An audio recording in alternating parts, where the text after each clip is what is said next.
उस दिन जब डॉक्टर ने मेरी आंखों की पट्टी खोली और मैंने पहली बार अपनी माँ का चेहरा देखा, वो चेहरा जो मेरी यादों में हमेशा जवान और खूबसूरत था, तो मैं समझ नहीं पाई कि रोऊं या चिल्लाऊं। 20 साल, पूरे 20 साल उन्होंने मेरे लिए जिया और मैं अंधी होकर भी ये नहीं देख पाई कि वो खुद कितने अंधेरे में डूब रही थी। उनकी झुर्रियां, उनके सफेद बाल, उनकी थकी हुई आंखें, ये सब मेरी वजह से था। और उस पल मुझे एहसास हुआ कि असली अंधापन आंखों का नहीं, दिल का होता है। मेरा नाम दिव्या शर्मा है। मैं आज आपको अपनी वो कहानी सुनाने जा रही हूं जो मेरे दिल के सबसे गहरे कोने में बंद है। ये कहानी है एक माँ की कुर्बानी की, एक बेटी की नादानी की और उस रोशनी की जो अंधेरे से भी ज्यादा दर्दनाक होती है। जयपुर के मोहन नगर मोहल्ले में हमारा घर था। एक छोटा सा मकान, 2 कमरे, एक छोटा सा आंगन जिसमें माँ ने तुलसी का पौधा लगाया हुआ था। पापा सरकारी दफ्तर में क्लर्क थे। तनख्वाह इतनी नहीं थी कि हम अमीर कहलाए, पर इतनी जरूर थी कि हम इज्जत से जी सकें। माँ सुमित्रा देवी स्कूल में टीचर थीं। तीसरी और चौथी क्लास के बच्चों को हिंदी और गणित पढ़ाती थीं। मोहल्ले में सब उन्हें मास्टरनी जी कहते थे। उनकी एक अलग ही पहचान थी। साफ सुथरी साड़ी, माथे पर बड़ी सी बिंदी और चेहरे पर हमेशा एक गर्मजोशी भरी मुस्कान। मैं उनकी इकलौती बेटी थी। एक भाई था, राकेश, जो मुझसे 3 साल बड़ा था। हम दोनों में खूब लड़ाई होती थी, जैसी सब भाई बहनों में होती है, पर माँ हम दोनों की जान थी। रात को सोने से पहले वो हमें कहानियां सुनाती थीं, राजा रानी की, परियों की, पंचतंत्र की। उनकी आवाज में एक जादू था। जब वो बोलती थी तो लगता था सारी दुनिया ठहर गई है। मैं 12 साल की थी जब जिंदगी ने पहला झटका दिया। ये 7वीं क्लास की बात है। स्कूल में वार्षिक समारोह था। मैं नाटक में राजकुमारी का रोल कर रही थी। माँ ने मेरे लिए खास लहंगा सिलवाया था, लाल और सुनहरा। मैं बहुत खुश थी, पर उस दिन सुबह से ही मुझे कुछ अजीब लग रहा था। आंखों के सामने कभी-कभी धुंधलापन आ जाता था। मैंने माँ को बताया तो उन्होंने कहा, थकान होगी, आराम करो। शाम को जब मैं स्टेज पर गई तो अचानक मेरे सामने सब कुछ काला हो गया। मैं गिर गई। जब होश आया तो मैं अस्पताल में थी और माँ मेरा हाथ पकड़े रो रही थी। डॉक्टर ने बताया कि मेरी आंखों की नसें क्षतिग्रस्त हो रही हैं। ये एक दुर्लभ बीमारी थी, रेटिनल डीजेनरेशन, जिसमें धीरे धीरे दृष्टि चली जाती है। अगले 6 महीने जांच, दवाइयां और एक शहर से दूसरे शहर के अस्पतालों के चक्कर में बीते। दिल्ली के एम्स में एक बड़े डॉक्टर ने साफ कह दिया, इलाज है पर बहुत महंगा है और इसकी सफलता की गारंटी नहीं। उस दिन माँ ने डॉक्टर से पूछा, अगर इलाज ना हो तो? डॉक्टर ने जवाब दिया, तो 2 साल में पूरी तरह रोशनी चली जाएगी। 2 साल बाद मैं 14 साल की उम्र में पूरी तरह अंधी हो गई। वो दिन मुझे अभी भी याद है, जब आखिरी बार मैंने रोशनी देखी थी। शाम का वक्त था। माँ आंगन में तुलसी को पानी दे रही थी। उनकी साड़ी का पल्लू हवा में उड़ रहा था। सूरज ढल रहा था और उनके चेहरे पर नारंगी रोशनी पड़ रही थी। वो बहुत सुंदर लग रही थी। मैं नहीं जानती थी कि यही आखिरी तस्वीर होगी जो मेरी आंखें कैद करेंगी। उसके बाद अंधेरा। पहले दिन जब मेरी आंखों ने रोशनी छोड़ी, मैं इतनी डरी हुई थी कि बोल भी नहीं पाई। माँ ने मुझे गले लगाया और कहा, दिव्या, घबराओ मत, माँ है ना तुम्हारे साथ। माँ की आंखें तुम्हारी आंखें हैं। उस रात मैं माँ की गोद में सिर रखकर बहुत रोई और माँ भी रोई, पर मेरे सामने नहीं। जब उन्हें लगा मैं सो गई हूं, तब वो रसोई में जाकर रोई। मैंने सुना था उनकी दबी हुई सिसकियां, पर मैंने कुछ नहीं कहा क्योंकि मुझे समझ नहीं आ रहा था कि क्या कहूं। अगले दिन से माँ ने अपनी नौकरी पर जाना बंद कर दिया। स्कूल में उन्होंने लंबी छुट्टी मांगी। प्रिंसिपल ने मना किया। उन्होंने इस्तीफा दे दिया। पापा को जब पता चला तो वो भड़क गए। सुमित्रा, तुम पागल हो गई हो। घर में पहले ही पैसों की तंगी है और तुमने नौकरी छोड़ दी। माँ ने शांत आवाज में कहा, जी, मेरी बेटी को मेरी जरूरत है। दिव्या के लिए कोई और इंतजाम हो सकता है। अंधे लोगों के लिए स्कूल होते हैं, संस्थाएं होती हैं। मेरी बेटी किसी संस्था में नहीं जाएगी। माँ ने इतने दृढ़ स्वर में कहा कि पापा चुप हो गए। उस दिन के बाद माँ मेरी दुनिया बन गई। सचमुच मेरी पूरी दुनिया। सुबह उठने से लेकर रात को सोने तक, हर पल वो मुझे बाथरूम तक ले जाती, नहाने में मदद करती, कपड़े चुनती और पहनाती, नाश्ता खिलाती और बताती कि थाली में क्या है, कहाँ रखा है। दिव्या, थाली के सामने की तरफ पराठा है, दाई तरफ दही, बाई तरफ अचार। ये उनकी रोज की शुरुआत थी। पर इससे भी ज्यादा वो मुझे दुनिया बताती थी। दिव्या, आज आसमान बहुत नीला है, वैसा नीला जैसा तुम्हारी पसंदीदा नीली चुनरी का रंग है। आज बाजार में गेंदे के फूल आए हैं, पीले और नारंगी। तुम्हें याद है ना, होली पर हम कैसे फूल लाते थे? पड़ोस में रमा काकी के घर से आज पूरी कचौरी की खुशबू आ रही है। लगता है मेहमान आए हैं।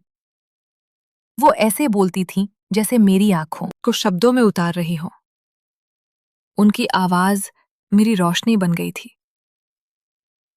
प्यारे श्रोताओं, क्या आपने कभी सोचा है कि एक माँ अपनी बच्ची के लिए क्या-क्या कर सकती है? मैंने नहीं सोचा था। शायद इसीलिए मैं इतने साल नहीं समझ पाई। जब मैं 15 साल की थी, माँ ने मुझे ब्रेल सिखाना शुरू किया। वो खुद पहले सीखी, किताबें मंगाईं, किसी से ट्यूशन ली और फिर मुझे सिखाया। उनकी उंगलियां मेरी उंगलियों पर रखकर वो अक्षर समझाती। ये क है दिव्या, महसूस करो। 2 बिंदु ऊपर, 1 नीचे। घंटों बैठी रहती थी, थकती नहीं थी, या थकती थी पर दिखाती नहीं थी। ब्रेल सीखने के बाद मेरी पढ़ाई फिर शुरू हुई, पर माँ ने घर पर ही पढ़ाया। इतिहास, भूगोल, विज्ञान, गणित, सब कुछ।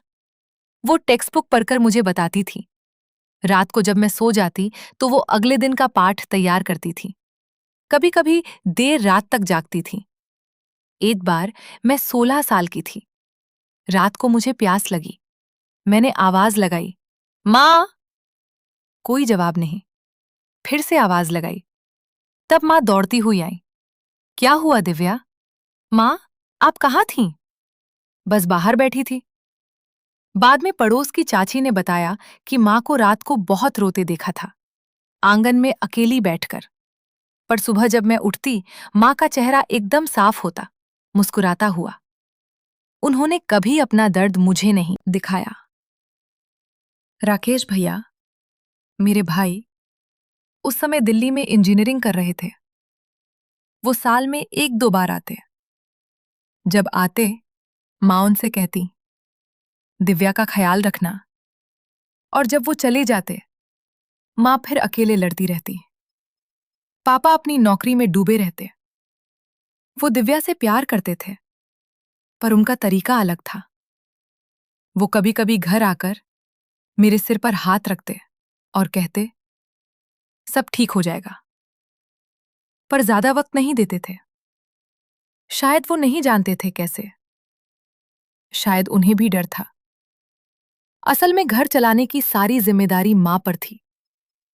पापा की तनख्वाह से घर का खर्च, मेरा इलाज और दिन ब दिन बढ़ती महंगाई, सब संभालना मुश्किल था। माँ ने कुछ परिवारों के घर ट्यूशन देना शुरू किया। शाम को जब मैं सो जाती, एक बात और थी जो मुझे बाद में पता चली। माँ ने मेरे लिए एक फंड बनाना शुरू किया था, थोड़े थोड़े पैसे बचाकर। डॉक्टरों ने कहा था कि एक दिन शायद कोई इलाज आए, कोई तकनीक जो मेरी रोशनी वापस ला सके। माँ को उस एक दिन पर पूरा यकीन था, मुझे नहीं था। मैं जैसे जैसे बड़ी होती गई, एक तरह की कड़वाहट मेरे मन में घर करती गई। अंधापन सिर्फ आंखों को नहीं छीनता, वो आत्मविश्वास भी छीन लेता है। सपने भी, और कभी-कभी उम्मीद भी। मैं 17 साल की थी जब मैंने माँ से पूछा, माँ, मेरी शादी कैसे होगी? कौन करेगा मुझसे? मैं तो अंधी हूं। माँ ने एक पल के लिए रुक कर कहा, दिव्या, जो तुम्हें चाहेगा वो तुम्हारी आंखें नहीं, तुम्हारा दिल देखेगा। माँ, ये फिल्मी बातें हैं। नहीं, ये सच है। उनकी आवाज में एक विश्वास था जो मुझे कभी नहीं आया। उस रात मैं सोच रही थी, माँ ने अपनी नौकरी छोड़ी, अपनी जिंदगी छोड़ी, और अभी भी उनके शब्दों में डर का एक कतरा तक नहीं है। क्यों? जवाब मुझे बहुत बाद में मिला। मैं 18 साल की हो गई थी जब जिंदगी ने एक और मोड़ लिया। राकेश भैया की शादी तय हो गई। लड़की का नाम था प्रिया, दिल्ली की एक मध्यम वर्गीय परिवार से। भैया ने खुद पसंद की थी, पर माँ पापा की रजामंदी से। प्रिया पढ़ी लिखी थी, नौकरी करती थी, और देखने में भी अच्छी थी। ये सब मुझे माँ ने बताया था। मैंने पूछा, माँ, प्रिया भाभी कैसी दिखती हैं? माँ ने कहा, गेहुआ रंग, बड़ी बड़ी आंखें, लंबी है, तुम्हारे भैया पर जान छिड़कती है। शादी में मैं भी गई। माँ मेरे साथ थीं, हर पल। उन्होंने मुझे सब कुछ बताया। मंडप कैसा सजा है, भैया ने कौन से कपड़े पहने हैं, बारात में कितने लोग आए हैं, प्रिया भाभी की लाल चुनरी पर कैसी कढ़ाई है। उनके शब्दों से मैंने पूरी शादी देखी। पर उस शादी में एक बात हुई जो मुझे चुभ गई। भैया की ससुराल वाले, यानी प्रिया के माँ बाप, जब हमारे परिवार से मिले तो उन्होंने मुझे देखकर एक दूसरे को आंखों से इशारा किया। मैं देख नहीं सकती थी, पर सुन सकती थी। एक आंटी ने धीरे से किसी से कहा, ये तो अंधी है, घर में बोझ है बेचारों के। मैंने सुना, माँ ने भी सुना। माँ ने मेरा हाथ जोर से दबाया, जैसे कह रही हूं, मैं यहां हूं, परवाह मत करो। पर उनकी उंगलियां कांप रही थीं। उस रात होटल के कमरे में, हम जयपुर से दिल्ली गए थे। माँ ने मुझे सुलाया, और जब उन्हें लगा मैं सो गई तो वो बाथरूम में चली गई। मैंने सुना पानी चलने की आवाज, और उसके पीछे रोने की आवाज, दबी हुई, जैसे कोई अपने आप को रोकने की कोशिश कर रहा हो। मैं चाहती थी उठकर जाऊं, पर मैं नहीं गई, क्योंकि मुझे डर था, अगर मैंने उनसे पूछा तो वो कहेंगी कुछ नहीं हुआ, और मैं उनका झूठ सुनना नहीं चाहती थी। उनका झूठ मुझसे बर्दाश्त नहीं होता था। भैया की शादी के बाद प्रिया भाभी घर आ गई। पहले कुछ महीने तो ठीक रहा। प्रिया भाभी की नौकरी थी दिल्ली में, इसलिए वो और भैया दिल्ली में ही रहते थे, पर छुट्टियों में जयपुर आते। भाभी मुझसे अच्छे से पेश आती थी। दिव्या, चाय पियोगी? दिव्या, ये तुम्हारे लिए लाई हूं। पर उनके और माँ के बीच एक अजीब सी दूरी थी, जो मैं महसूस कर सकती थी। एक बार भाभी ने माँ से कहा, अम्मा जी, दिव्या के लिए कोई अच्छा संस्थान देखा क्या? दिल्ली में बहुत अच्छे अंधे लोगों के स्कूल है, वहां वो और स्वतंत्र हो सकती है। माँ ने शांत आवाज में जवाब दिया, दिव्या को किसी संस्था की जरूरत नहीं है, वो मेरे साथ है। भाभी ने आगे कुछ नहीं कहा, पर मैं समझ गई, ये बातचीत पहली बार नहीं हुई थी। उन दिनों एक और बदलाव आया। पापा की तबीयत खराब रहने लगी। ब्लड प्रेशर, शुगर, दोनों बढ़ गए थे। दफ्तर जाना मुश्किल हो गया। डॉक्टर ने आराम करने की सलाह दी, पर आराम कैसे करें जब घर का खर्च चलाना हो? पापा तनाव में रहने लगे। उनका स्वभाव चिड़चिड़ा हो गया। एक शाम, मैं 19 साल की थी। पापा ने माँ से कहा, सुमित्रा, अब सोचना होगा। दिव्या के लिए कुछ स्थायी इंतजाम करना होगा। हम दोनों हमेशा नहीं रहेंगे। माँ ने कहा, मैं हूं ना, तुम भी बूढ़ी हो रही हो। जब तक हाथ पांव चलेंगे, मैं अपनी बेटी के साथ हूं। पापा ने एक लंबी सांस ली और कहा, तुम जानती हो, दिव्या के लिए एक अच्छे डॉक्टर से मिला था मैं। उसने कहा कि एक नई तकनीक आई है, स्टेम सेल थेरेपी। अभी प्रायोगिक दौर में है, पर 10-15 साल में शायद। हाँ, मुझे पता है। माँ की आवाज में कुछ था, एक उम्मीद जो शब्दों में नहीं बोली जा रही थी। मैंने वो बातचीत सुनी थी, पर मुझे उम्मीद नहीं थी। मैंने उम्मीद करना बंद कर दिया था। 20 साल की उम्र में मैंने एक फैसला किया। मैं पढ़ूंगी, आगे बढ़ूंगी, अंधेपन को अपनी पहचान नहीं बनने दूंगी। माँ ने ये सुना तो उनकी आंखें भर आईं, खुशी से। उन्होंने मुझे गले लगाया और कहा, मेरी शेरनी। मैंने ब्रेल में पढ़ाई जारी रखी। माँ ने मेरे लिए रिकॉर्डेड लेक्चर की व्यवस्था की। जयपुर विश्वविद्यालय में प्राइवेट परीक्षार्थी के तौर पर मैंने दाखिला लिया, हिंदी साहित्य में। माँ मेरी हर किताब पढ़कर मुझे बताती थीं। परीक्षा में एक सहायक बैठता था जो मेरे जवाब लिखता था। मैं बोलती जाती थी। 22 साल की उम्र में मैंने ग्रेजुएशन पास किया। उस दिन माँ ने मिठाई बांटी, पूरे मोहल्ले में। रमा काकी आईं, पड़ोस के शर्मा अंकल आए, सब ने बधाई दी। माँ की आवाज में एक गर्व था जो मैंने पहले कभी नहीं सुना था। शाम को जब सब चले गए, माँ ने मेरे सिर पर हाथ फेरते हुए कहा, दिव्या, तूने कर दिखाया। मैंने कहा, माँ ये आपकी वजह से हुआ। उन्होंने कहा, नहीं, ये तेरी वजह से हुआ। हम दोनों ने एक दूसरे को क्रेडिट दिया और हम दोनों गलत थे, या शायद दोनों सही थे। पर उन्हीं दिनों एक ऐसी बात हुई जिसने मुझे तोड़ दिया। 23 साल की उम्र में मेरे लिए रिश्ता आया। लड़के का नाम था विकास। उसके घर वाले हमारे मोहल्ले में ही रहते थे। विकास की माँ ने माँ से बात की, सुमित्रा जी, हम दिव्या को अपनाना चाहते हैं। विकास को कोई आपत्ति नहीं है। माँ का दिल खिल गया था। मैं उनकी आवाज से समझ सकती थी। उन्होंने मुझसे पूछा, दिव्या, विकास से मिलना चाहोगी? मैं डरी हुई थी, पर मैंने हाँ कह दी। विकास आया, हमने बातें की। वो ठीक लगा, शांत, समझदार। उसने मुझसे पूछा, दिव्या जी, आप क्या करती हैं? मैंने बताया, ग्रेजुएट हूं, घर पर बच्चों को पढ़ाती हूं। उसने कहा, अच्छा है। पर एक हफ्ते बाद विकास की माँ आई। उनकी आवाज बदल गई थी। सुमित्रा जी, हम माफ करें। विकास के मामा ने मना कर दिया। कहते हैं, अंधी बहू घर में नहीं चलेगी, बच्चे कैसे पालेगी? माँ ने कुछ नहीं कहा। मैंने भी कुछ नहीं कहा। जब विकास की माँ चली गई, माँ मेरे पास आकर बैठ गई। बहुत देर तक चुप रहीं, फिर बोली, दिव्या, एक कप चाय पिएगी? हाँ माँ। वो रसोई में चली गई और मैं बैठी रही, पत्थर की तरह।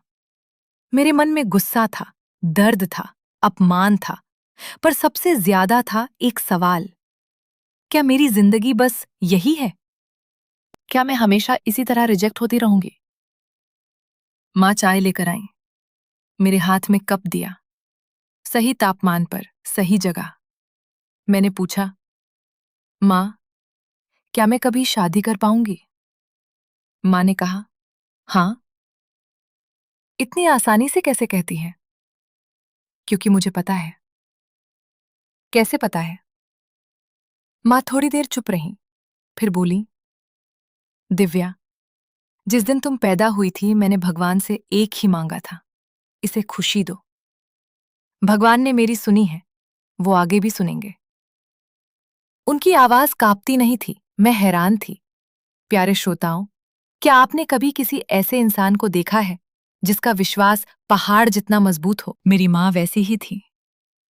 पर मैं तब ये नहीं समझती थी कि उस विश्वास के पीछे कितना दर्द छुपा था।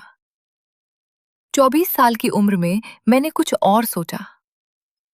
माँ जो बच्चों को ट्यूशन देती थीं, उनमें से एक बच्चे की माँ, एक आंटी, एक एनजीओ चलाती थीं, जो दृष्टिहीन लोगों के लिए काम करती थी। उन्होंने माँ से कहा, सुमित्रा जी, दिव्या इतनी होशियार है, क्या वो हमारे एनजीओ में आकर छोटे बच्चों को पढ़ाना चाहेगी? माँ ने मुझसे पूछा। मैंने पहले मना किया। माँ ने कहा, एक बार जाकर देखो। माँ, मैं वहां कैसे जाऊंगी? आप छोड़ेंगी? हाँ। रोज? हाँ। और वो रोज छोड़ने लगी। सुबह 10 बजे घर से निकलती, ऑटो में बैठाती, मेरे साथ जाती, शाम को लेने आती। वो एनजीओ मेरी जिंदगी में एक नई रोशनी लेकर आया, रूपक के तौर पर। वहां मेरी जैसी और लड़कियां थीं, जो अंधेरे में थीं, पर हार नहीं मानी थीं। मैंने उन्हें पढ़ाया, और पढ़ाते पढ़ाते मुझे एहसास हुआ कि मैं खुद भी कुछ हूं। वहीं मेरी मुलाकात हुई अनुज से। अनुज वहां वॉलंटियर था, इंजीनियरिंग का छात्र, जयपुर का ही था। पहले दिन उसने मुझसे कहा, दिव्या जी, आप बहुत अच्छा पढ़ाती हैं। मैंने कहा, शुक्रिया। आपको कैसे पता चलता है कि बच्चे समझ रहे हैं या नहीं? मैंने मुस्कुराकर जवाब दिया, उनकी आवाज से। जब कोई चीज समझ आती है तो आवाज बदल जाती है। अनुज कुछ देर चुप रहा, फिर बोला, ये तो बहुत गहरी बात है। धीरे धीरे हम बातें करने लगे। अनुज सीधा सादा लड़का था, न बहुत अमीर न बहुत कुछ, पर उसमें एक चीज थी, वो मुझे अंधी नहीं देखता था, वो सिर्फ दिव्या देखता था। 6 महीने बाद उसने मुझसे कहा, दिव्या जी, मैं आपसे शादी करना चाहता हूं। मैं चौंक गई। आपको पता है ना मैं। हाँ, पता है। उसने बीच में ही काट कर कहा, इसीलिए तो कह रहा हूं। मैं समझी नहीं। उसने कहा, दिव्या जी, जो इंसान आंखों के बिना इतनी दुनिया देख सकता है, वो मेरे साथ होगा तो मुझे और क्या चाहिए। उस दिन मैं घर आई और माँ को बताया। माँ ने मेरा चेहरा अपने हाथों में लिया, दोनों गालों पर, और बोली, मैंने कहा था ना। मेरी आंखों से आंसू बह रहे थे। माँ ने कहा, अब रो मत, खुशी के आंसू भी ज्यादा बहाना ठीक नहीं। और खुद उनकी आंखें भरी हुई थीं। पर यह खुशी ज्यादा देर नहीं टिकी। अनुज के घर वालों को जब पता चला तो उन्होंने साफ मना कर दिया। उसके पापा ने कहा, हम अंधी बहू नहीं लाएंगे। उसकी माँ ने कहा, बेटा, कोई और लड़की देखो जो तुम्हारी देखभाल कर सके। अनुज ने बहुत कोशिश की। उसने समझाया, लड़ा, रोया, पर आखिर में 3 महीने बाद उसने मुझे फोन किया। उसकी आवाज टूटी हुई थी, दिव्या जी, मैं माफ करना। मैं अपने माँ बाप के खिलाफ नहीं जा सकता। मैंने कहा, ठीक है अनुज, माफ कर देंगी? हाँ। फोन रखा और मैं बैठी रही। माँ पास में थी। उन्होंने पूछा, क्या हुआ? मैंने कहा, कुछ नहीं। माँ ने कुछ नहीं कहा, बस मेरा हाथ पकड़ लिया। घंटे भर बाद मैं टूट गई, जोर जोर से रोई, और माँ ने मुझे रोने दिया। एक भी बार नहीं कहा, मत रो, बस मुझे पकड़े रही। जब मैं थक गई, माँ बोली, दिव्या, दर्द हुआ, पर ये खत्म नहीं हुआ, ठीक है? क्या ठीक है माँ? ये सिलसिला, जिंदगी। माँ, मुझे नहीं चाहिए ये जिंदगी। माँ ने मेरे माथे पर हाथ रखा। मुझे चाहिए, तू मुझे चाहिए। और उस एक वाक्य ने मुझे वापस खींच लिया। 25 साल की उम्र में मैंने तय किया कि मैं अब किसी से कुछ नहीं मांगूंगी, न शादी, न रिश्ता, न किसी की दया। मैं अपने दम पर जीऊंगी। एनजीओ में पढ़ाती रहूंगी, माँ के साथ रहूंगी, बस। माँ ने जब ये सुना तो कुछ नहीं बोली, पर उस रात मैंने उन्हें देर तक जागते सुना। वो रसोई में बैठी थी। मैं उनके पैरों की आहट से समझ गई। बर्तन नहीं खनके, चूल्हा नहीं जला, बस चुप्पी थी, एक भारी, घुटी हुई चुप्पी। सुबह उठी तो माँ ने कहा, दिव्या, आज मंदिर चलोगी? मैंने कहा, हाँ। हम गए। माँ ने बहुत देर तक प्रार्थना की। मैं बैठी सुनती रही। उनके होठ हिल रहे थे, पर आवाज नहीं आ रही थी। मन ही मन कुछ मांग रही थी भगवान से। मैंने पूछा, माँ, क्या मांग रही थी? उन्होंने कहा, वही जो हमेशा मांगती हूं। क्या? तेरी खुशी। मैंने कुछ नहीं कहा, पर मन में एक हलचल हुई। ये औरत 20 साल से मेरी खुशी मांग रही है, और मैं हूं कि खुद को दुनिया की सबसे दुखी इंसान समझती हूं। उन्हीं दिनों पापा की तबीयत और बिगड़ी। हार्ट अटैक आया। हल्का था, पर डर गए सब। अस्पताल में भर्ती हुए। माँ वहां दिन रात रहीं। मैं घर पर अकेली थी, पहली बार इतने लंबे समय के लिए। पड़ोस की रमा काकी आ जाती थी खाना देने, पर रात को मैं अकेली थी, अंधेरे में, सचमुच के अंधेरे में। उस रात मुझे पहली बार एहसास हुआ कि माँ मेरे लिए क्या है। जब वो साथ होती हैं, तो अंधेरा इतना गहरा नहीं लगता। उनकी आवाज, उनका दिव्या, खाना तैयार है। उनका दिव्या, बाहर बारिश हो रही है, खिड़की बंद करो। ये सब मेरी दुनिया के धागे थे। उनके बिना सब बिखरा बिखरा लग रहा था। 3 दिन बाद पापा घर आए, और माँ भी। माँ ने घर में कदम रखा तो मैं दौड़ कर उनसे लिपट गई।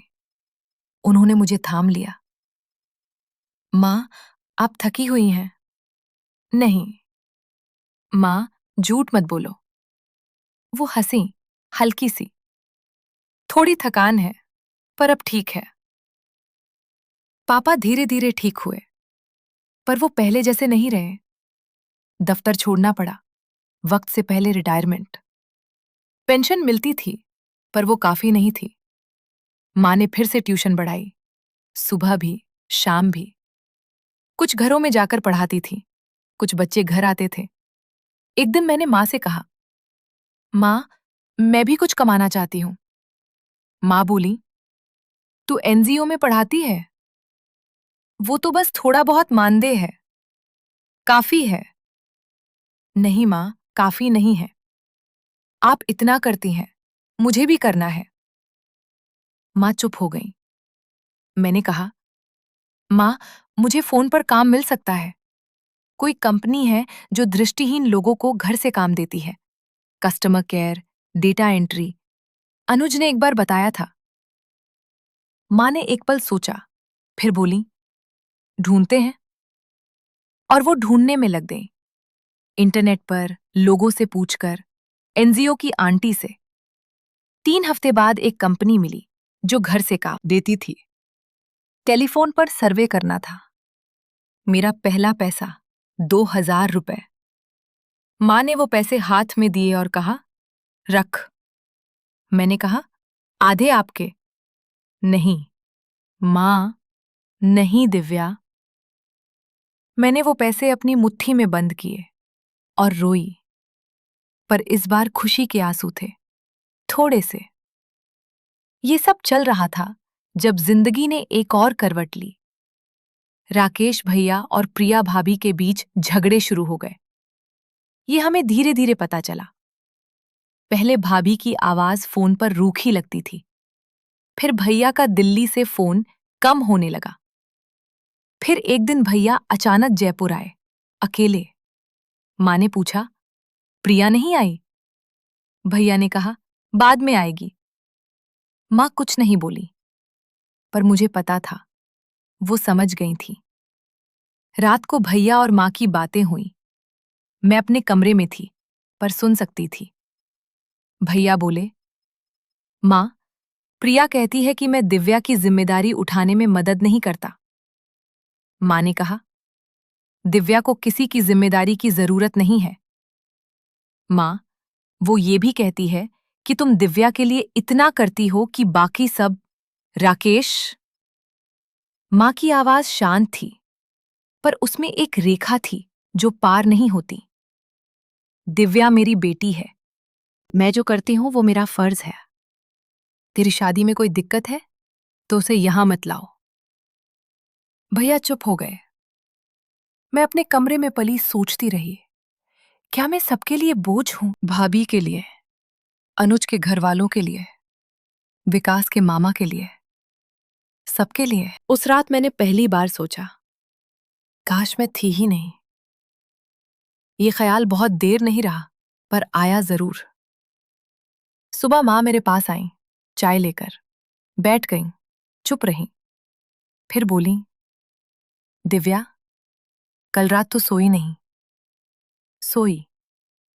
झूठ मत बोल। मैं चुप रही। माँ बोली, जो भी सोच रही है मन में, बता। माँ, क्या मैं सबके लिए बोझ हूं? माँ ने एक पल लिया, फिर बोली, जिनके लिए तू बोझ है वो मेरे बच्चे हैं ही नहीं, और जिनके लिए है वो सिर्फ एक हूं, मैं। और मेरे लिए तू बोझ नहीं, तू सांस है। सांस। माँ ने मुझे सांस कहा था। मैंने उस दिन तय किया, मैं ये ख्याल कभी दोबारा नहीं आने दूंगी। और नहीं आया। अगले कुछ साल, 26 से 29 तक, एक अजीब सी स्थिरता में बीते। माँ और मैं, हम दोनों एक लय में जी रहे थे। सुबह उठना, नाश्ता, मेरा काम, उनका पढ़ाना, शाम को साथ बैठकर बातें करना। माँ की एक आदत थी, शाम को वो मुझे बाहर ले जाती थी, बस थोड़ी देर के लिए, गली में, पार्क में, और बताती थी, दिव्या, आज पार्क में एक नई बेंच आई है, हरे रंग की। उस कोने में गुलमोहर का पेड़ है, इस वक्त फूल खिले हैं, लाल, इतने लाल कि लगता है आग जल रही है। बुजुर्ग शर्मा जी आज अकेले बैठे हैं, शायद उनकी पत्नी नहीं आई। छोटी छोटी बातें, पर उनसे मेरी दुनिया बनती थी। एक शाम, मैं 28 साल की थी। माँ ने कहा, दिव्या, आज आसमान में बहुत सुंदर रंग है, गुलाबी और बैंगनी, जैसे किसी ने रंग घोल दिए हों। मैंने कहा, माँ, कभी कभी मैं सोचती हूँ, आप इतने सुंदर तरीके से दुनिया बताती हैं कि मुझे लगता है शायद आप एक कवयित्री हैं। माँ हंसी, कवयित्री नहीं, बस तेरी माँ हूं। दोनों में क्या फर्क है? माँ फिर हंसी, और उस हंसी में पहली बार मुझे थकान सुनाई दी। बहुत हल्की, बहुत दबी हुई, पर थी। मैंने उस वक्त उस पर ध्यान नहीं दिया, काश दिया होता। 29 साल की उम्र में एक दिन एनजीओ में एक नए डॉक्टर आए, आंखों के विशेषज्ञ। वो हर साल एक बार आते थे, दृष्टिहीन बच्चों और बड़ों की जांच के लिए। उन्होंने मेरी आंखें देखीं, बहुत देर तक देखते रहे, फिर बोले, दिव्या जी, आपकी स्थिति के बारे में एक नई तकनीक आई है, स्टेम सेल थेरेपी और रेटिनल इम्प्लांट, दोनों मिलाकर। अभी यह भारत में नहीं है, पर चेन्नई के एक अस्पताल ने इसका ट्रायल शुरू किया है। सफलता की दर अभी 50-60% है। पर आपकी उम्र और स्थिति देखकर लगता है आप उन लोगों में हो सकती हैं जिन्हें फायदा हो। मैं चुप रही। डॉक्टर ने कहा, लाखों का खर्च है, पर सोचिए। मैं घर आई, माँ को बताया। माँ की आवाज में कुछ हुआ, एक कंपन, जो मैंने पहले कभी नहीं सुना था। उन्होंने कहा, दिव्या, कितना खर्च होगा? डॉक्टर ने कहा, 5 से 8 लाख। माँ चुप हो गई, लंबी चुप्पी। फिर बोली, ठीक है। माँ, ये इतना आसान नहीं है। ठीक है दिव्या, आप समझ रही हैं ना? 5 से 8 लाख? हाँ। हमारे पास इतने पैसे कहाँ होंगे? मैं समझ नहीं पाई। माँ, कहाँ से होंगे? माँ ने कहा, बस होंगे, तू चिंता मत कर। और उन्होंने बात खत्म कर दी। उस रात मुझे नींद नहीं आई। मैं सोचती रही, माँ ने इतने यकीन से कैसे कहा? क्या उनके पास सच में पैसे हैं? कहाँ से होंगे? 2 दिन बाद मुझे पता चला। रमा काकी ने बताया, माँ ने अपने जेवर बेचने शुरू कर दिए थे। माँ की शादी के जेवर, सोने के, जो पापा ने उनके लिए बनवाए थे, जो वो त्योहारों पर पहनती थीं। वो हार जो मैंने बचपन में उनके गले में देखा था, चमकता हुआ। वो कंगन जो मेरी उंगलियों ने हजारों बार छुए थे, सब बिक गए। मुझे जब पता चला, मैं दौड़कर माँ के पास गई। माँ, आपने जेवर बेच दिए? वो रुकी, फिर शांत आवाज में बोली, हाँ। क्यों? क्योंकि तुझे रोशनी चाहिए। माँ! मेरी आवाज टूट गई। वो आपकी शादी के जेवर थे। वो आपकी यादें थीं। माँ ने कहा, तू मेरी सबसे बड़ी याद है, बाकी सब धातु है। मैं बैठ गई, वहीं, जमीन पर। माँ नीचे आई, मेरे पास बैठ गई। मैंने कहा, माँ, मुझे नहीं चाहिए रोशनी, मुझे चाहिए। माँ, दिव्या, मेरी बात सुन। उनकी आवाज में वो रेखा फिर आ गई, वो जो पार नहीं होती। मैं बूढ़ी हो रही हूं, तेरे पापा बीमार हैं। मुझे नहीं पता कल क्या होगा, पर मैं ये जरूर जानना चाहती हूं कि मेरी बेटी की आंखों में रोशनी है। बस यही चाहती हूं। मैं रोती रही। माँ ने मेरे आंसू पोंछे, अपने हाथ से। आंसू बाद में बहाना, पहले चेन्नई का सफर तय करते हैं। प्यारे श्रोताओं, जिंदगी में कुछ पल होते हैं जो आपको तोड़ते नहीं, बल्कि पिघला देते हैं। उस दिन माँ के शब्दों ने मुझे पिघला दिया था। मैं जो थी, करी, बंद, डरी हुई, सब पिघल गया। पर अभी एक और झटका बाकी था, और वो मेरी जिंदगी का सबसे बड़ा झटका था। चेन्नई जाने से 2 हफ्ते पहले पापा को दूसरा हार्ट अटैक आया। इस बार ज्यादा तेज था। अस्पताल में भर्ती हुए। डॉक्टरों ने कहा, बाईपास सर्जरी जरूरी है, और उसके लिए भी लाखों चाहिए। माँ दोनों तरफ से खिंच गई। एक तरफ मेरी आंखें, चेन्नई का इलाज, दूसरी तरफ पापा की जान, बाईपास सर्जरी। और पैसे, दोनों के लिए मिलाकर पूरे नहीं थे। उस रात घर में एक अजीब सन्नाटा था। पापा अस्पताल में थे। भैया दिल्ली से आ गए थे, अकेले, प्रिया भाभी के बिना। हम सब अस्पताल से लौटे थे, थके हुए, डरे हुए, चुप। माँ रसोई में बैठी थी। मैं उनके पास आकर बैठ गई। मैंने कहा, माँ, चेन्नई रहने दो। माँ ने कहा, नहीं। माँ, पापा को पहले दोनों होगा। माँ, पैसे दोनों होगा दिव्या। उनकी आवाज में कोई दरार नहीं थी, कोई हिचकिचाहट नहीं, जैसे उन्होंने पहले ही सब सोच लिया हो। भैया ने कहा, माँ, पापा की सर्जरी के लिए पैसे कहाँ से आएंगे? माँ ने कहा, मकान है। भैया चौंके। माँ, ये घर, मकान गिरवी रख सकते हैं, लोन मिल जाएगा। और फिर लोन कैसे चुकाएंगे? चुकाएंगे, तू और मैं दोनों मिलकर। भैया चुप हो गए। मैं चुप थी। माँ ने उठकर चाय बनाई, तीनों को दी, और बैठ गई, जैसे कोई बड़ा फैसला सुना दिया हो और अब बात खत्म है। अगले हफ्ते पापा की बाईपास सर्जरी हुई। घर गिरवी रखकर लोन लिया। भैया ने अपनी कुछ जमा पूंजी लगाई। माँ ने पड़ोस के 2-3 घरों से उधार लिया, जिन्होंने खुशी से दिया, क्योंकि माँ की इज्जत थी मोहल्ले में। सर्जरी सफल रही। पापा 3 हफ्ते बाद घर आए, कमजोर पर जिंदा। जिस दिन वो घर आए, माँ ने उनके माथे पर हाथ रखा और कहा, अब ठीक हो जाओगे। पापा की आंखें भर आईं। उन्होंने माँ का हाथ पकड़ लिया और कहा, सुमित्रा, तुमने इस घर को थाम रखा है। माँ ने कुछ नहीं कहा, बस मुस्कुराई।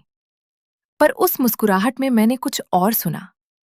एक थकान, एक ऐसी थकान जो शब्दों में नहीं आती, पापा के ठीक होने के 2 महीने बाद माँ ने चेन्नई की बात फिर छेड़ी। दिव्या, डॉक्टर से अपॉइंटमेंट लेते हैं। माँ, अभी नहीं। पापा अभी ठीक हो रहे हैं। घर पर लोन है। दिव्या, माँ, बस अपॉइंटमेंट लेते हैं। मैंने हार मान ली। माँ से बहस करना कभी कभी बेकार होता था। चेन्नई के अस्पताल में डॉक्टर अरविंद से अपॉइंटमेंट मिली। वो रेटिनल सर्जरी के माहिर थे। हम दोनों, माँ और मैं, ट्रेन से गए। वो सफर मेरी जिंदगी का सबसे यादगार सफर था। पहली बार माँ और मैं अकेले इतने लंबे सफर पर निकले थे। रात भर की ट्रेन थी। माँ ने खाना पैक किया था, घर का, मेरा पसंदीदा, आलू के पराठे और अचार। ट्रेन चलने लगी तो माँ ने कहा, दिव्या, बाहर खेत हैं। रात है तो ज्यादा नहीं दिखता, पर दूर दूर तक एक गांव की रोशनी है, छोटी सी, जैसे टिमटिमाता दिया। मैंने कहा, माँ, आप हमेशा मुझे सब बताती हैं। हाँ, थकती नहीं? माँ हंसी। नहीं, बताने में मजा आता है। क्यों?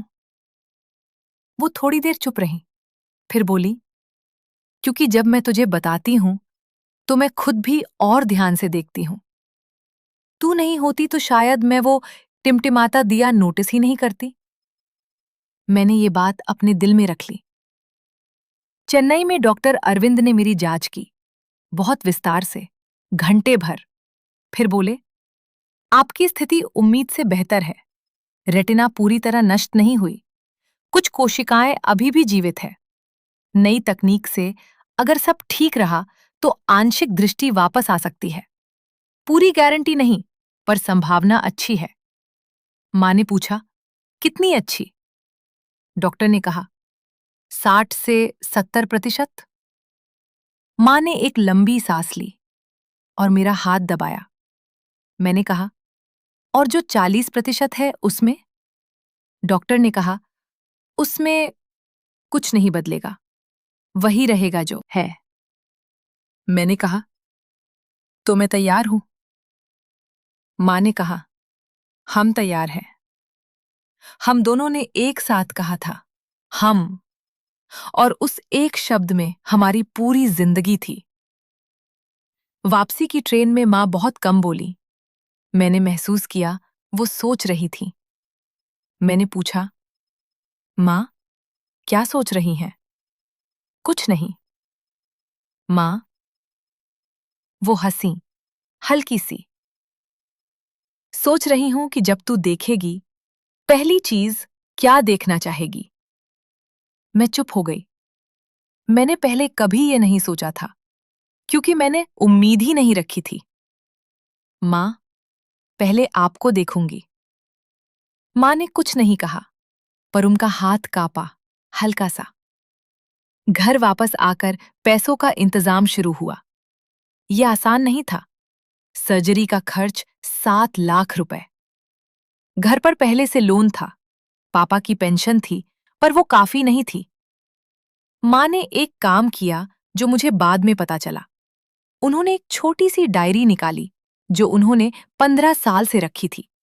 उसमें हर महीने थोड़े थोड़े पैसे जमा किए थे। ट्यूशन के पैसों में से, खर्च बचाकर, कभी कभी अपने खाने में कटौती करके।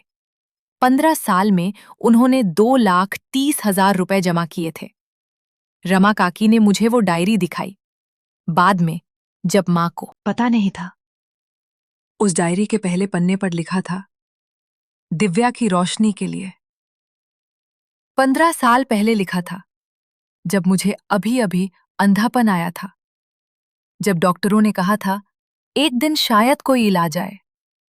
माँ को उस एक दिन पर यकीन था, और उन्होंने उसी दिन से बचाना शुरू कर दिया था। जब मुझे ये पता चला, मैं फर्श पर बैठ गई। हिल नहीं पाई, बोल नहीं पाई। रमा काकी ने कहा, दिव्या बेटा, तेरी माँ जैसी माँ इस दुनिया में दूसरी नहीं है। मैं जानती थी, पर उस दिन, उस डायरी के बाद, ये जानना और गहरा हो गया। बाकी पैसों के लिए भैया ने मदद की। एक धर्मार्थ संस्था ने भी कुछ दिया। जब उन्हें हमारी कहानी पता चली। और 6 महीने बाद मैं 31 साल की उम्र में चेन्नई के उस अस्पताल में सर्जरी के लिए पहुंची। ऑपरेशन से पहले की रात माँ मेरे साथ अस्पताल के कमरे में थी। मैं लेटी थी, माँ कुर्सी पर बैठी थी। कमरे में हल्की सी रोशनी थी, मुझे नहीं दिखती थी, पर माँ ने बताया था। मैंने कहा, माँ, डर लग रहा है। मुझे भी। आपको भी? हाँ। पहली बार माँ ने माना था, उन्हें डर लग रहा था। मैंने कहा, माँ, अगर ऑपरेशन नहीं हुआ, मतलब अगर 40% वाला हुआ तो? माँ ने कहा, तो हम घर चले जाएंगे और जिंदगी चलती रहेगी जैसे चली है। आप दुखी नहीं होंगे? माँ ने एक पल लिया। दुखी होंगी, पर टूटूंगी नहीं, क्योंकि तू है। माँ, आपने मेरे लिए इतना किया। अगर ऑपरेशन फेल हुआ तो ये सब बेकार हो जाएगा। नहीं। माँ, दिव्या सुन। माँ ने मेरा हाथ पकड़ा। मैंने जो किया वो इसलिए नहीं किया कि ऑपरेशन सफल हो। मैंने इसलिए किया क्योंकि तू मेरी बेटी है। नतीजा भगवान के हाथ में है, कोशिश मेरे हाथ में थी। मैं रोने लगी। माँ ने कहा, अब सो जा, कल बड़ा दिन है। माँ, एक बात पूछूं? पूछ। आप 20 साल से मेरे लिए जी रही हैं। अपनी नौकरी छोड़ी, अपने जेवर बेचे, अपनी नींद छोड़ी। आपको कभी गुस्सा नहीं आया? कभी नहीं लगा कि काश ये बेटी? दिव्या, माँ की आवाज में एक तेजी आई, पर प्यार भरी। ये सवाल दोबारा मत पूछना, कभी नहीं, समझी? पर माँ, नहीं, बस नहीं। मैं चुप हो गई।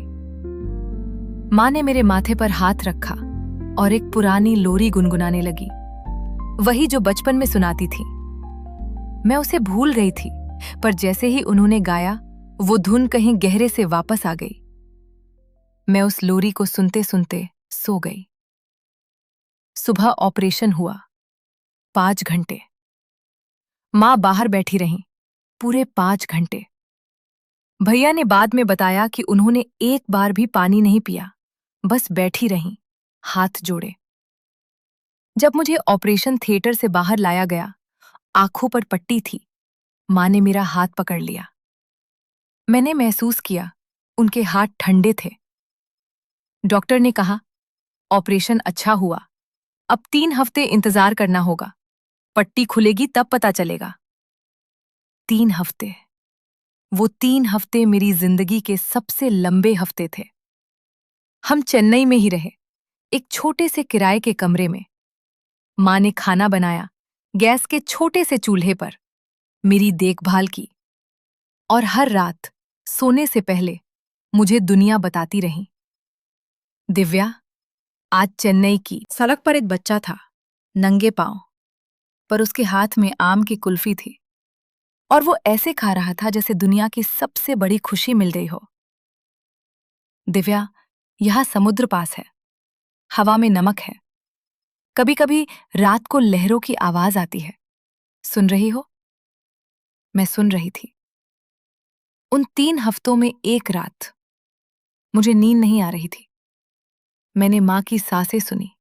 वो सो रही थी, पर उनकी सांसें पहले से ज्यादा भारी लगीं, जैसे सांस लेने में जोर लग रहा हो। मैंने उस वक्त सोचा, शायद थकान है। 3 हफ्ते बाद पट्टी खुलने का दिन आया। डॉक्टर अरविंद के सामने मैं बैठी थी। माँ मेरे बगल में थी। उनका हाथ मेरे हाथ में था। डॉक्टर ने धीरे धीरे पट्टी खोलनी शुरू की। कमरे में सन्नाटा था। पहली परत हटी, कुछ नहीं। दूसरी परत हटी, अंधेरा। मेरा दिल डूबने लगा। तीसरी परत, और तब एक धुंधली कांपती हुई रोशनी। मैं समझ नहीं पाई पहले, ये क्या था? क्या ये सच था? डॉक्टर ने कहा, दिव्या जी, आंखें खोलिए, धीरे से। मैंने खोली। सब कुछ धुंधला था, जैसे कोहरे में हो, पर रोशनी थी, रंग थे, आकार थे। और तब मेरी नजर गई बगल में। माँ, धुंधली, तापती, पर माँ, वो माँ जिन्हें मैंने आखिरी बार 17 साल पहले देखा था। जवान, काली साड़ी में, माथे पर बिंदी, चेहरे पर चमक। और अब सफेद बाल, झुर्रियां, झुकी हुई पीठ, थकी हुई आंखें। वो 20 साल में नहीं, 40 साल में बूढ़ी हो गई थी। मेरे लिए, मेरी वजह से। मैंने एक आवाज निकाली, न रोना, न चीख, कुछ और। एक ऐसी आवाज जो शायद किसी ने पहले नहीं सुनी थी। माँ ने मेरा चेहरा अपने हाथों में लिया, वो हाथ जो मेरी उंगलियों को पहचानते थे, और बोली, दिख रहा है? मैं बोल नहीं पाई। माँ ने फिर पूछा, आवाज ताप रही थी, दिव्या, दिख रहा है? मैंने हाँ में सिर हिलाया। माँ की आंखों से आंसू बहने लगे। पहली बार मैंने अपनी माँ को रोते देखा। उस कमरे में, चेन्नई के उस छोटे से अस्पताल में, जब माँ की आंखों से आंसू बहे, तो मैं पहली बार समझी कि 20 साल में उन्होंने कितना रोका था खुद को। 20 साल, 20 साल में उन्होंने मेरे सामने कभी नहीं रोया। मेरे सामने हमेशा मुस्कुराई थी। मेरे सामने हमेशा मजबूत रही थी। और आज, जब मेरी आंखों में रोशनी आई, वो टूट गई। पर ये सबसे सुंदर टूटना था जो मैंने देखा। डॉक्टर अरविंद कमरे से बाहर चले गए। शायद उन्हें समझ आ गया था कि इस पल में तीसरे इंसान की जरूरत नहीं है। माँ और मैं अकेले। मैं उनका चेहरा देख रही थी, धुंधला, पर देख रही थी।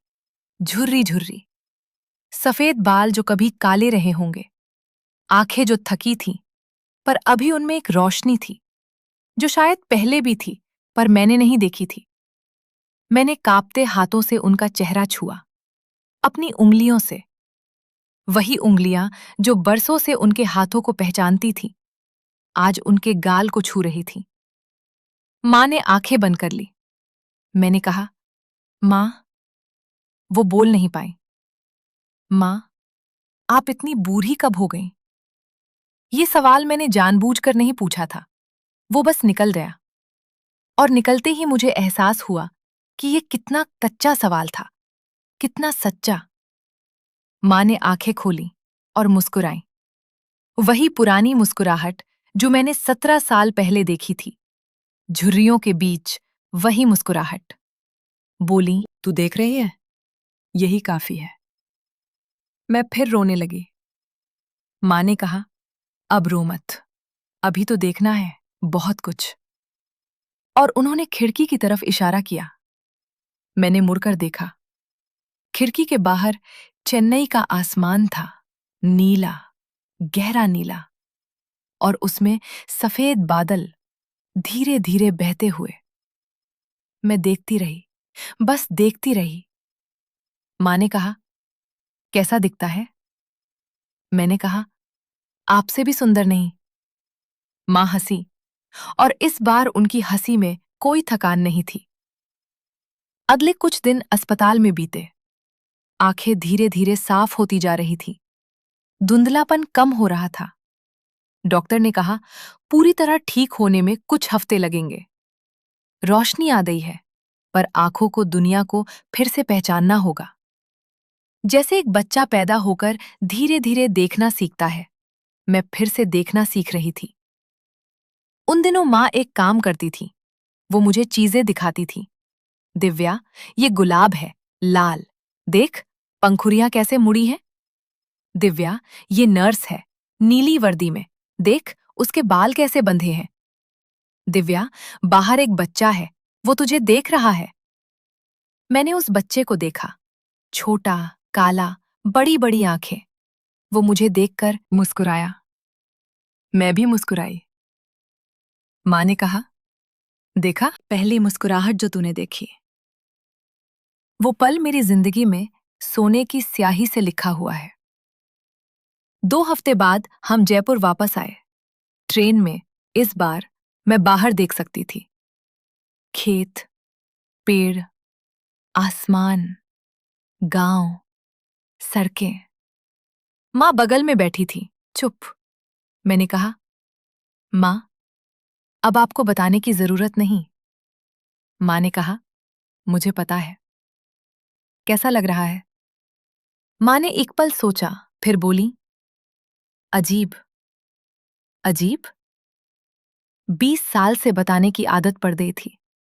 अब जब तू खुद देख सकती है, तो लगता है जैसे मेरा काम छिन गया। ये सुनकर मेरा दिल भर आया। मैंने माँ का हाथ पकड़ा और कहा, माँ, आपका काम नहीं छिना, बस बदल गया। कैसे?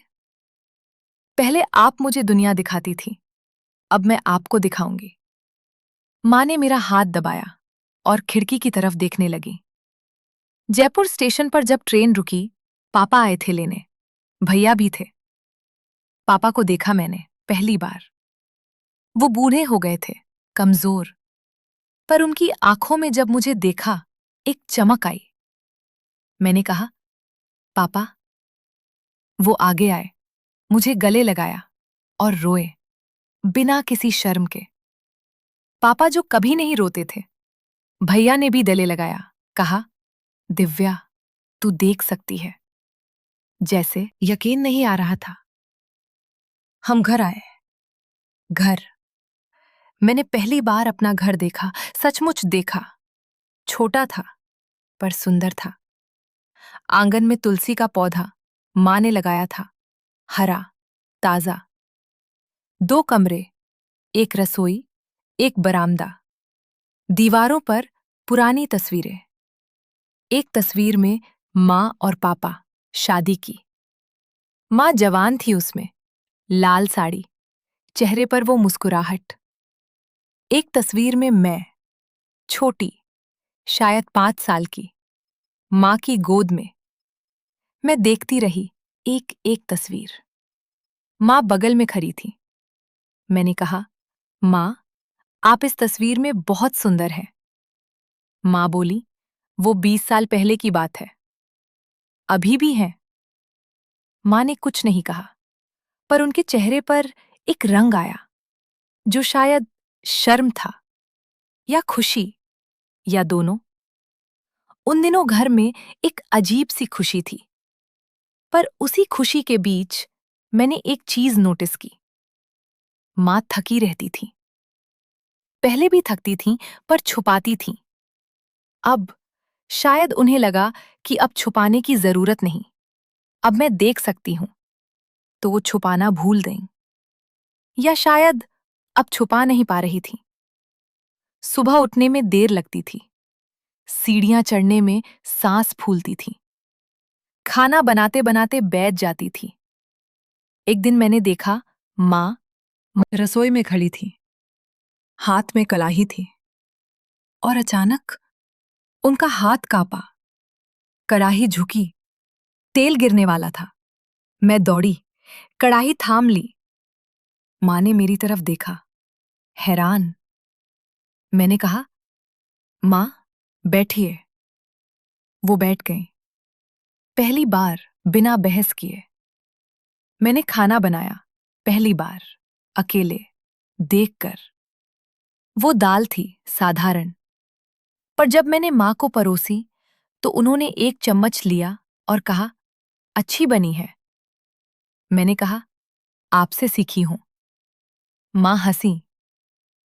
पर उस हंसी के बाद उन्होंने एक लंबी सांस ली, और मुझे लगा वो सांस बहुत राहत भरी थी, जैसे किसी ने लंबे सफर के बाद बोझ नीचे रखा हो। उस दिन के बाद मैंने ज्यादा ध्यान देना शुरू किया। माँ की आंखों के नीचे काले घेरे थे। उनके बाल, जो पहले से सफेद थे, और पतले हो गए थे। उनके हाथों की नसें उभरी हुई थीं। उनकी पीठ, जो पहले सीधी रहती थी, अब हल्की सी झुकी थी। मैं देख रही थी और देखकर समझ रही थी। वो 20 साल का बोझ जो उन्होंने मुस्कुराते हुए उठाया था, वो उनके शरीर पर लिखा हुआ था। हर झुर्री में, हर सफेद बाल में, हर थकी सांस में। एक दिन मैंने उनसे कहा, माँ, डॉक्टर के पास चलते हैं। क्यों? मुझे कुछ नहीं हुआ। माँ, दिव्या, बेकार पैसे क्यों खर्च करने? माँ, मेरी बात सुनो।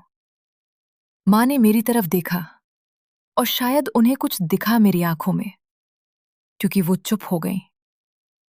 अगले दिन हम गए। डॉक्टर ने जांच की, ब्लड टेस्ट, ईसीजी और कुछ और। रिपोर्ट आई, डायबिटीज काफी बड़ी हुई, ब्लड प्रेशर ऊंचा, हीमोग्लोबिन कम, हड्डियां कमजोर। डॉक्टर ने मां से कहा, आपने अपना ख्याल नहीं रखा। मां ने कहा, व्यस्त थी।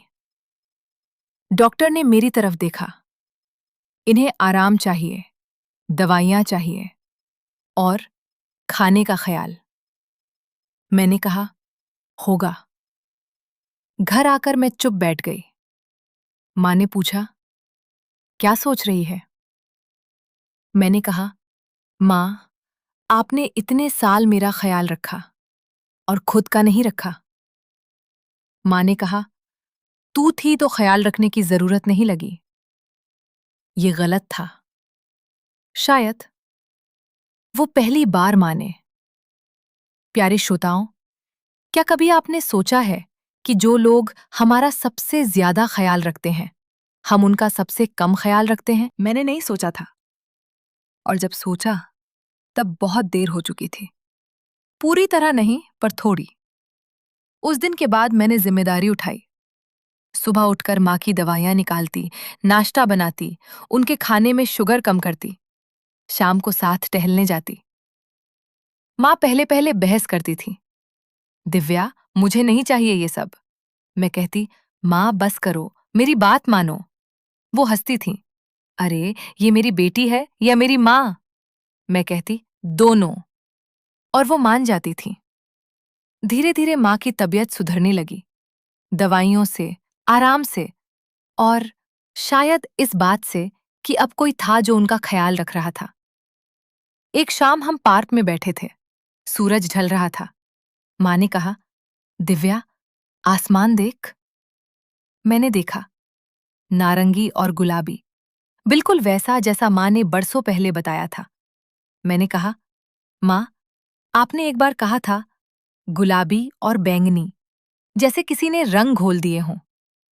माँ हैरान हुई, तुझे याद है? हाँ। कब कहा था? जब मैं 28 की थी, पार्क में, शाम को। माँ चुप हो गई, फिर बोली, तुझे सब याद है। माँ, आपकी हर बात याद है, हर एक, 20 साल की हर एक बात। माँ की आंखें भर आईं। मैंने कहा, माँ, आपने 20 साल मुझे दुनिया दिखाई, शब्दों से। आज मैं देख सकती हूँ। तो पहली चीज जो मैं करना चाहती हूँ, वो ये है कि आपको दुनिया दिखाऊं। माँ ने कहा, मैंने देखी हुई है दुनिया। नहीं माँ, आपने मुझे दिखाते दिखाते खुद नहीं देखी। अब देखेंगी, मेरे साथ। माँ कुछ नहीं बोली, पर उनकी आंखों में एक रोशनी आई, वैसी रोशनी जो शायद बहुत साल पहले बुझ गई थी। उस दिन के बाद हमने एक नई शुरुआत की। मैं माँ को बाहर ले जाने लगी, उनकी तरह, जैसे वो मुझे ले जाती थी। माँ देखो, वो बच्चा साइकिल चलाना सीख रहा है, गिर रहा है पर फिर उठ रहा है। माँ, उस दुकान में आज नई साड़ियां आई हैं, हरी वाली आप पर अच्छी लगेगी।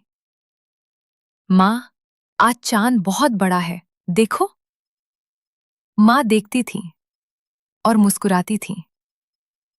एक दिन उन्होंने कहा, दिव्या, अब मुझे पता चला। क्या? तू 20 साल से ये सब सुनती थी, और कभी नहीं कहा कि बोर हो गई। मैंने कहा, बोर? माँ, आपकी आवाज से मेरी दुनिया बनी थी। वो दुनिया कभी बोर नहीं हो सकती। माँ ने मेरा हाथ पकड़ा। हम दोनों चुप बैठे रहे। उस चुप्पी में बहुत कुछ था।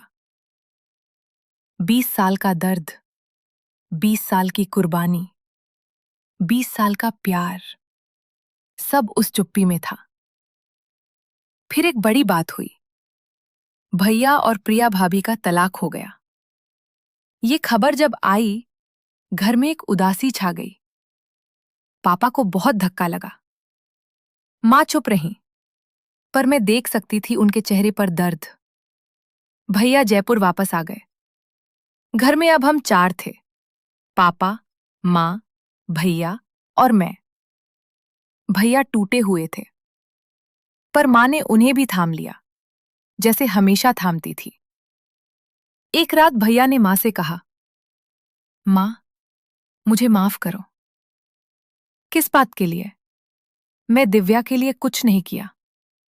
आप अकेले लड़ती रहीं। माँ ने कहा, राकेश, तू था। बस यही काफी था। भैया रोए। माँ ने उनके सिर पर हाथ रखा। वही हाथ जिसने मेरे सिर पर हजारों बार हाथ फेरा था। उस रात मुझे एहसास हुआ, माँ सिर्फ मेरी माँ नहीं थी, वो इस पूरे घर की रीढ़ थी। महीने बीते। एक दिन रात को माँ मेरे कमरे में आई, बैठ गई, चुप रही। मैंने पूछा, माँ, क्या हुआ? उन्होंने कहा, कुछ नहीं, बस बैठना था। यहाँ? हाँ, तेरे पास। मैं समझ गई, कुछ पूछा नहीं। थोड़ी देर बाद माँ बोली, दिव्या, तुझसे एक बात पूछूं? हाँ माँ। जब तू अंधी थी, क्या तुझे कभी लगा कि मैं थक गई हूं तुझसे? मैं चौंकी। नहीं, कभी नहीं। सच में? सच में माँ, आपकी आवाज में कभी थकान नहीं थी। माँ ने एक लंबी सांस ली। तो मैंने सही किया। क्या? छुपाना। वो मुस्कुराई, पर आंखें भर आईं। मैं थकती थी दिव्या, बहुत थकती थी, पर तुझे कभी नहीं दिखाया, क्योंकि अगर तुझे लगता कि मैं थक गई हूं, तो तू खुद को दोष देती, और वो मुझसे बर्दाश्त नहीं होता।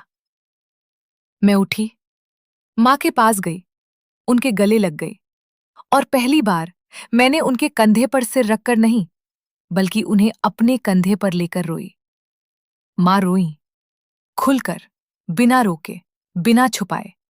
20 साल के आंसू।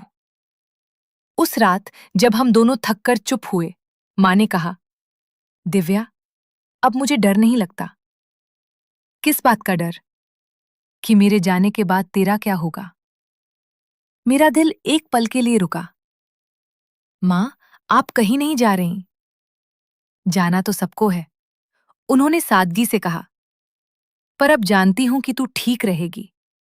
देख, सकती है, काम कर सकती है, लड़ सकती है। बस यही चाहती थी। मैं बोल नहीं पाई। माँ ने कहा, और एक बात। हाँ माँ। वो अनुज, जिसने तुझसे शादी करना चाहा था। माँ, वो बात पुरानी हो गई। सुन, उसने कुछ महीने पहले फोन किया था। मैं चौंकी। क्या? हाँ, मुझे फोन किया था, पूछ रहा था तेरे बारे में। उसकी माँ चल बसी पिछले साल। पापा बीमार है, वो अब अकेला है। माँ, मैंने उसे तेरा नंबर दे दिया। मैं हैरान रही। माँ ने कहा, गलत किया? माँ, आपने ये कब सोचा? जब से तू देखने लगी है। वो मुस्कुराई। मेरी बेटी की आंखें हैं।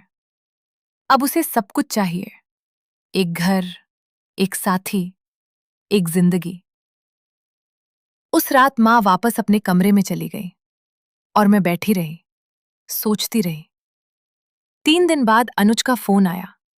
आवाज वही थी, पर पक्की हुई थी। वक्त ने उसे भी बदला था। उसने कहा, दिव्या जी, आपसे मिलना चाहता हूं। मैंने कहा, क्यों? क्योंकि उस दिन जो हुआ वो गलत था और मैं उसे ठीक करना चाहता हूं। वो गलती ठीक नहीं हो सकती अनुज, मैं जानता हूं, पर एक नई शुरुआत हो सकती है। मैं चुप रही।